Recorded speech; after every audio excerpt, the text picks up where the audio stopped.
क्या हुआ बहू? 2 हफ्ते से लगातार खांसी जा रही हो। कुछ नहीं है पिताजी, खांसी है, ठीक हो जाएगी। काढ़ा बना के पी लो। ठीक है पिताजी।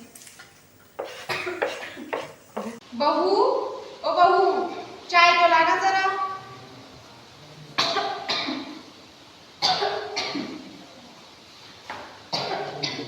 जब देखो तब खांसती रहती है, खांसती रहती है।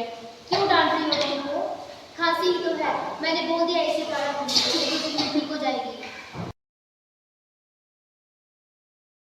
क्या हुआ मम्मी, आप इतना क्यों खांस रहे हो? क्या हुआ सीमा? क्या हुआ बहू? ठीक हूँ मैं, आप लोग चले जाओ यहाँ से, मुझे कुछ नहीं हुआ। क्या हुआ सीमा? तुम इतने दिनों से खांस रही हो। चलो हम कल अस्पताल चलेंगे। नहीं मैं ठीक हूँ, जाओ आप लोग यहाँ से, मुझे अकेला छोड़ दो।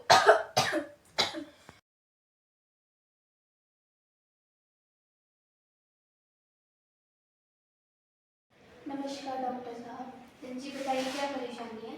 पिछले कुछ समय से लगातार खांसी हो रही है। कितने समय से? 2-3 हफ्तों से ज़्यादा इसको खांसी आ रही है। खांसी में बलगम भी आता है? हाँ जी, और कभी कभार खून भी निकलता है। बुखार भी आता है आपको? हाँ जी, रात को सोते टाइम, और पसीना भी आता है। ठीक है।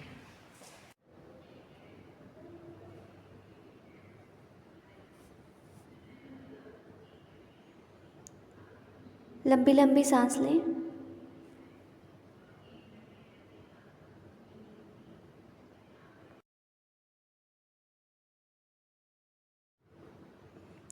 आपकी खांसी को 3 हफ्ते से ज़्यादा समय हो गया है, तो आप लैब में जाके अपने टीबी के लिए टेस्ट करवाएं, ठीक है?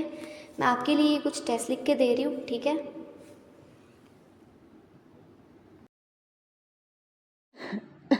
मैम, इनको ना 3 हफ्तों से खांसी हो रही है, तो डॉक्टर ने टेस्ट लिखाए हैं। ठीक है, डॉक्टर ने टीबी के लिए आपको टेस्ट बताए हैं, जिसमें मैं अभी आपको एक कंटेनर दूंगी। तो आपने मुझे अभी का बलगम जांच के लिए देना है, और एक कंटेनर मैं आपको घर के लिए दूंगी, जिसमें आपने सुबह का जो बलगम है वो मुझे देना है। और जो रिपोर्ट्स होंगी उसमें आपको पता चलेगा कि आपको टीबी है या नहीं। ये जो कंटेनर है, आपने इसमें मुझे सुबह का बलगम का सैंपल देना है।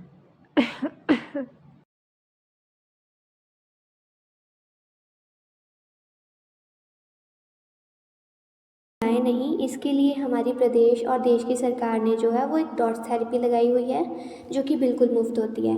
इसमें आपको दवाइयों का कोर्स जो है वो 6 से 9 महीने तक करना होता है, ठीक है?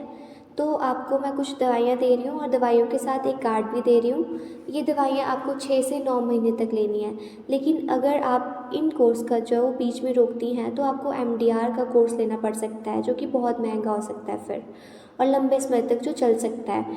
इसके साथ मैं आपको एक कार्ड दे रही हूँ। जब आप ये दवाइयाँ ले लेंगी, तो फिर आपने इस नंबर पे कॉल करना है, जिससे हमारे सेंटर को पता लग जाएगा कि आपने ये दवाइयाँ ले ली हैं, ठीक है? ये लीजिए। आपकी सारी रिपोर्ट्स हैं। आपकी रिपोर्ट्स में आपको टीबी बताया गया है। लेकिन मैं तो एकदम ठीक हूँ, मेरा खान पान भी एकदम ठीक है, और मैं सुबह सैर करने पे भी जाती हूँ। आपकी रिपोर्ट्स ही गलत होगी, मुझे टीबी नहीं हो सकता।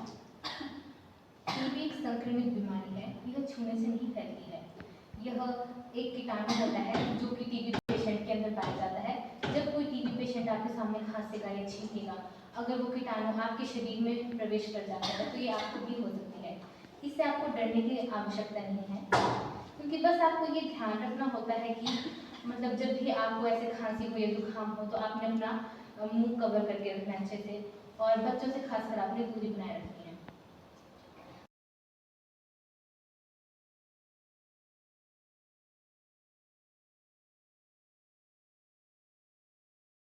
टीबी टीबी क्या है? टीबी एक संक्रामक रोग होता है, जो फैलने के कारण होता है, जो जीवाणु के कारण होता है, जिसका नाम है माइकोबैक्टीरियम ट्यूबरकुलोसिस, जो ज़्यादातर फेफड़ों को प्रभावित करता है और शरीर के अन्य अंगों को भी प्रभावित कर सकता है। यह हवा के माध्यम से फैलता है, जब रोगी खांसता, छींकता और बोलता है। फैलने के कारण लंबे समय तक प्रभावित व्यक्ति के संपर्क में आना, कुपोषण, भीड़-भाड़ वाली जगह में जाना, कम रोग प्रतिरोधक क्षमता, जिसमें जैसे कि व्यक्ति को पहले से ही मधुमेह और HIV जैसी बीमारियां हो।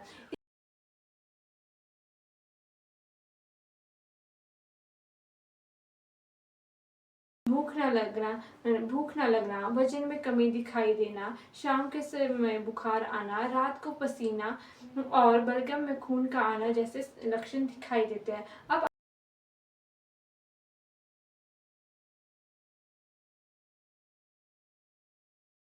में मुख्य बात आती है कि टीबी एक पूरी तरह से ठीक होने वाला रोग है। इसमें हम मरीज को 5 से 6 दवाइयों का एक कोर्स देते हैं जो कि उसे 6 से 9 महीने तक लेना होता है। इसे हम डॉट्स थेरेपी कहते हैं। अगर मरीज एक भी दिन के लिए अपनी दवाई का सेवन अच्छे से नहीं करेगा तो उसे आगे चलकर MDR थेरेपी लेनी पड़ सकती है, जो कि बहुत लंबी होगी तथा वह महंगी भी हो सकती है।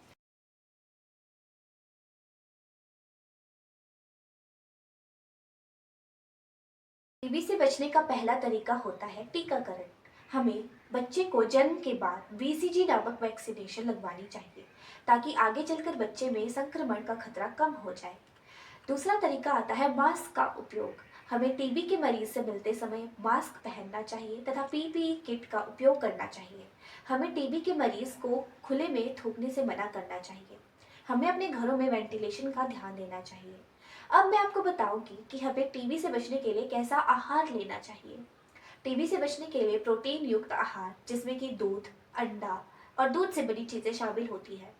इसमें हमें हरी सब्जियां तथा ताज़े फलों का सेवन करना चाहिए तथा अत्यधिक पानी पीना। तो अब हम जानेंगे टीबी से जुड़े कुछ मुख्य संदेश। टीबी से जुड़ा पहला मुख्य संदेश है कि यह एक पूरी तरह से ठीक होने वाला रोग है। हमें इसकी दवाइयों का पूरा कोर्स लेना चाहिए तथा एक भी दवाई के सेवन को रोकना नहीं चाहिए। हमें टीबी के मरीज का समर्थन करना चाहिए तथा उनके साथ भेदभाव नहीं करना चाहिए। हम साथ मिलकर टीबी को पूरी तरह से खत्म कर सकते हैं।